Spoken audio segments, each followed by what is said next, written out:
Fala moçada, bom dia, boa tarde, boa noite, espero que vocês estejam bem, tá? Sejam bem-vindos em mais uma aulinha de física. Vamos continuar o papo de transferência de energia térmica. Vamos ver como é que isso aparece no livro do Halliday, tá? Que é a bibliografia básica para esses assuntos que a gente está tratando. Então vamos lá, a primeira coisa que eu queria falar para vocês é o seguinte: caso eu queira, o que acontece? Ou, vamos melhor reformular, somente duas coisas podem acontecer quando eu forneço energia térmica para uma substância ou quando eu retiro energia térmica de um sistema. Duas coisas podem acontecer, duas coisas. A primeira dessas coisas é que a substância ela pode esquentar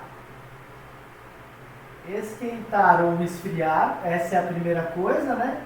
Se eu colocar energia térmica, ela vai esquentar, ou se eu retirar, ela pode esfriar. Essa é a primeira coisa que pode acontecer numa substância. Mas tem uma outra coisa que pode acontecer também, que é mudar, vamos colocar aqui, ó, mudança de estado físico. O que eu quero dizer com mudança de estado físico? Mudança de estado físico quer dizer um gelo derreter. O gelo, quando ele derrete, ele não está nem esquentando nem esfriando. Ele está mudando de estado físico, tá? Então ele está passando da forma sólida para a forma líquida. Ou outra mudança de estado físico, a água evaporando, vaporizando. Então ela passa do estado líquido para o estágio gasoso. Então, quando eu forneço energia térmica ou retiro energia térmica de uma substância, duas coisas podem acontecer. Ou ela esquenta e esfria, ou ela muda de estado físico. E a gente quantizou isso matematicamente. Como é que nós fizemos isso?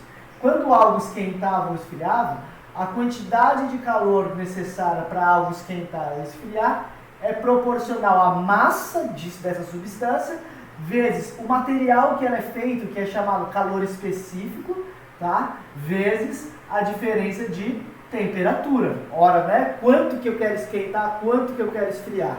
Beleza? Importante dizer isso. E na mudança de estado físico, pessoal? Na mudança de estado físico, eu tenho que o calor necessário para derreter, para vaporizar, ou para fundir algo, para solidificar, para condensar algo, é proporcional à massa e proporcional ao calor de transformação, conhecido também como calor latente, tá? Que é o calor necessário para que algo mude de estado físico. Legal isso, não é? Então vamos com essas ideias e a gente vai tentar resolver o exercício. Eu deixei algumas colinhas que são importantes para a gente. Então, imagine que eu tenho uma água, um gelo bem geladão, muito gelado, um gelo a menos 20 graus, por exemplo. Esse gelo pode esquentar, não pode? Até zero, por exemplo? Então, para ele esquentar, a gente vai entrar nessa primeira matematização, né? QMC vezes ΔT. Então, qual C eu vou usar para o gelo esquentando? 0,5. Agora, e se for a água esquentando ou esfriando? Aí eu uso 1,0. E se for um vapor d'água, que eu estou esfriando ele? Bom, um vapor d'água que está a 1000 graus, eu estou esfriando ele. Quanto de calor é necessário retirar? Bom, o Czinho que eu tenho que usar? 0,45, tá? Bom, continuando esse papo, só para a gente entender a nossa colinha, eu coloquei os calores de transformação do sólido para o líquido e vice-versa, do líquido para o sólido, sempre é esse calor aqui. E o calor de ebulição é a transformação do líquido para o gasoso. Então, do líquido para o gasoso, a gente tem esse calor, baita calor grande. É preciso de muita energia para tirar uma molécula líquida e transformar ela em vapor, fazer com que ela ocupe o volume todo. Beleza? Esse cara está aqui, ó, é o L, calor de transformação. Isso é muito, muito, muito importante para a gente finalizar e entender os exercícios. Agora, última ideia, que não é uma fórmula, não entenda como uma fórmula, mas nós vamos entender isso. Última ideia, para a gente resolver alguns exercícios, dá uma ideia, dá uma chegada nessa ideia aqui, ó. Imagine que eu queira calcular um calor para um corpo que está esquentando. Então vamos chutar aí, ó, dizer que a temperatura inicial de um corpo era 10 graus Celsius, e aí a temperatura final desse corpo ficou 20 graus Celsius. Vamos fazer números fáceis para facilitar a conta. Então, olha só, qual era o calor necessário para eu mudar uma massa M dessa substância e elevar ela em 10 graus Celsius? Olha só, eu vou calcular junto com essa fórmula, dá uma olhada. O calor necessário é proporcional à massa, tá? Bom, se for líquido, vai ser 1,0, Czinho, né? Vezes a diferença de temperatura. Diferença de temperatura é a temperatura final menos a temperatura inicial. Veja, note uma coisa. Para o corpo que está esquentando, esse calor aqui, ó, dá um número positivo. 20 menos 10 dá 10, positivo. 10 vezes 1 dá 10. 10 vezes N dá 10N. Massa não pode ser negativa nunca, a massa é um valor positivo. Portanto, olha só o que eu vou escrever aqui, ó. Para um corpo, para esquentar, para um corpo que esquenta, o calor, ele é positivo. O calor é positivo. Veja, acabei de provar matematicamente. Outra forma de você entender é o seguinte, o corpo está esquentando, então, portanto, ele está recebendo energia térmica. Ele está adicionando energia térmica, portanto, mais. É uma outra maneira de pensar que não matematicamente também é interessante. Agora, para a gente chegar onde eu quero chegar, que não é fórmula, mas é um entendimento massa, eu vou repetir essa situação diferente. Vou repetir essa situação. Imagine um corpo qualquer, que esteja a uma temperatura inicial de 40 graus Celsius, e aí ele foi para uma temperatura final de 10 graus Celsius. Ora, vamos ver quanto calor está envolvido nisso? Então, Q é igual a MC, o C é da água, vamos colocar 1 aqui, tá? Vezes diferença de temperatura, que é temperatura final menos a temperatura inicial. Ora, Sherlock Holmes, ora que a gente chegou aqui. Eu tenho calor, vai ser M vezes 1, 10 menos 40. 10 menos 40 dá um número negativo. Só tenho 10, subtrai 40, dá um número negativo. Portanto, qual conclusão a gente chega dessa bagaça? Que quando eu estou perdendo calor, né? Ou esfriando, quando eu estou perdendo calor, o meu calor calculado, ele é negativo, beleza? Então quem cede calor, quem perde calor, o nosso calor calculado é negativo, tá? Por quê? Porque a temperatura final dele é menor que a temperatura inicial, tá?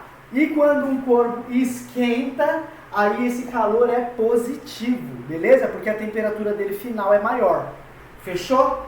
Tá. Agora, explicado isso, finalmente eu cheguei onde eu queria, que é onde eu falei que não era fórmula, é uma coisa para eu entender. Pessoal, imagine a seguinte situação. Eu tenho um pote aqui, ó, cheio de água. Ah, mas é importante falar, esse pote cheio de água, ele está dentro de um sistema isolado. Significa que ele não troca calor com o meio, tá? Ele está isolado, tá lá só a água bonitinha e essa água tem uma certa temperatura. Aí, o que eu vou fazer? Eu vou pegar uma chapa de aço que está quente, tá, beleza? Tá quente, essa chapa de aço. E aí eu vou introduzir ela dentro desse sistema. Então, o meu sistema, ele é composto por chapa quente e água, temperatura ambiente. Chapa quente e água, temperatura ambiente. Olha o que eu vou fazer nesse sistema. Eu vou mergulhar minha chapa quente, aqui ó, mergulhei essa, tá? Mas tanto a chapa quente quanto a água, eles estão em um sistema isolado. Eles não trocam calor com mais ninguém. A bagaça é só entre os dois. A parada é só entre os dois aqui, ó. Só tem duas coisas lá dentro. A água e a chapa quente. Agora eu vou te dizer uma coisa. Olha só. A chapa quente. A chapa, ela vai receber ou ela vai doar calor? Pensa. Se ela está quentona, ela está com muita energia térmica, ela vai doar calor para a água. Então a chapa, ela doa. Beleza? A chapa ela doa. Ela estava numa temperatura grande e ela vai resultar numa temperatura menor, não é verdade? Se ela doa, então o calor calculado aqui, ó, o calor calculado é igual negativo, não é? O calor calculado é igual negativo. Agora, e a água? E a água? A água. A água, gente, ela recebe calor, não é? Por quê? Recebe. Isso, ela recebe calor. Porque ela estava numa temperatura, foi imerso nela um corpo de temperatura maior. Então esse corpo de temperatura maior, com a finalidade de chegar num equilíbrio térmico, ele vai transferindo energia para a água. Então esse doa e esse recebe. Então esse calor que ele recebe, a gente calculou que ele é positivo. Agora, pessoal, tem uma coisa intuitiva para a gente pensar aqui. Uma coisa intuitiva. Ora, ora, ora. Se o sistema é isolado e não tem ninguém doando calor e nem recebendo, só os dois, só existe troca entre chapa e água e chapa, não existe troca com mais ninguém, então a gente consegue concluir que o calor que esse recebe só pode ter sido doado por esse cara que doa, porque não tem mais ninguém nesse sistema, por isso ele é isolado. Então, se esse recebe, é porque esse doou. Então, conclusão máxima, o calor cedido, doado, mais esse calor recebido, que é positivo, juntos vão dar quanto? Vão dar zero. Por que vão dar zero? Porque o valor numérico que esse recebeu, ele recebeu porque esse doou. Então se esse recebeu 10, é porque esse doou 10. Então esse vai ficar mais 10, esse vai ficar menos 10. Menos 10 mais 10 dá zero. Então essa é a conclusão que eu quero que você chegue. E perceba, não é uma fórmula, é um entendimento sobre um sistema isolado. Não é uma fórmula, porque se o sistema não for isolado, isso não vale. Então não é uma fórmula. Isso é um entendimento para um caso específico. Se o meu sistema é isolado, pode ter 3, 4, 5 corpos ali, mas se ele for isolado, dentre os 5 corpos que estão ali, todo o calor doado é recebido por uma galera. Então numericamente eles são iguais.